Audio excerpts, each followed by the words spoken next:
You know, the history of horse in Kansas is a very rich history. I mean, Chisholm Trail comes right up through Kansas. We used to load cattle on the railways here in Abilene. Wyatt Earp, you know, everybody talks about Dodge City, but Wyatt Earp got his start here. We have such a diverse culture of the horse here that without it, we just wouldn't be who we are. You know, Kansas is a cattle state. It's based in agriculture, and of course you can't move cattle without having horses. As we move away from an agricultural-based society, people are holding on to that Western lifestyle, and they're choosing horses as a recreational activity because it's something a family can do together. It's good for kids. Every economic walk background that you can think of are people that are involved with horses. Just the horse shows themselves. We'll bring people in from Texas and Oklahoma and Colorado, and if you have a nice facility and a facility that is workable, that can handle 400 head of horses, you can get to 400 head there. The bottom line is you're going to spend money, and I don't think that enough people realize the kind of revenue that is raised with the horse industry and the amount of money that we spend when we go out and do the things that we do. A spectator may spend 3 or 4 hours at a rodeo watching a rodeo, and a contestant has to have a lot of money. That's their business, that's their livelihood. They're going to spend money on camper spots, they're going to spend money on water, they're going to spend money on hay, they're going to spend money eating 3 meals a day in our community. It is a major economic boon to a community that brings this type of event in, and it's not just a one-time thing. It's weekend after weekend after weekend. It's going to be money that's from outside of the state of Kansas.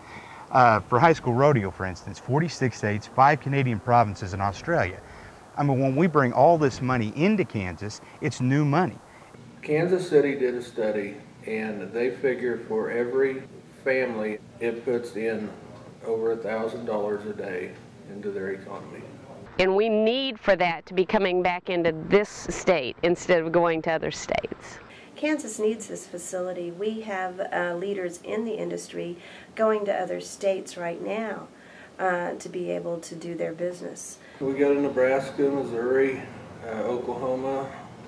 They're beautiful, and Kansas is doing absolutely nothing. To get the big points on your horse, you have to go out of state because there are no shows or there are no facilities in Kansas to bring people in to have the big shows.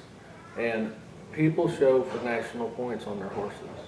The Kansas Quarter Horse Association sponsors nearly 30 shows across the state of Kansas, and we are finding ourselves that we are having to leave the state because we don't have adequate facilities to accommodate all of the people that want to come to one of our shows. Our association puts on the Worldwide Paint Horse Congress, and we've made a deal with the Royal in Missouri to cross the state line and hold that in Missouri in 2011.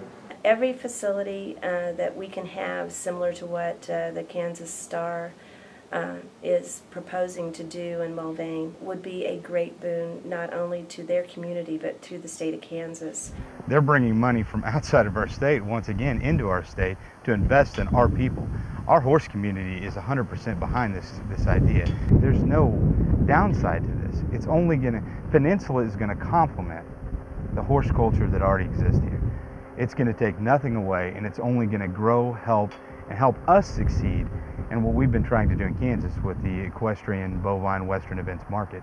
When they build this wonderful facility in Kansas, then that'll be an opportunity to come and spend 3 or 4, up to a week, not only enjoying showing our horses, but enjoying what that community has to offer. Well, I've looked at the numbers that Peninsula posted, and quite frankly, I think they're conservative. We're talking about having the right kind of entertainment for families. We're talking about having the right kind of facility to build this market into something that is just going to keep growing and building and building and building.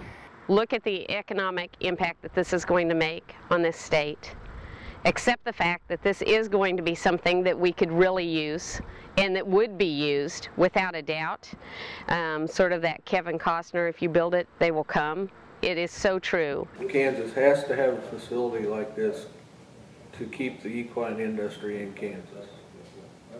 It would be a horrible thing to happen that someday in the future that there were no longer 85,000 American quarter horses in the state of Kansas because they all moved someplace else because we didn't have the facilities there to accommodate their activity.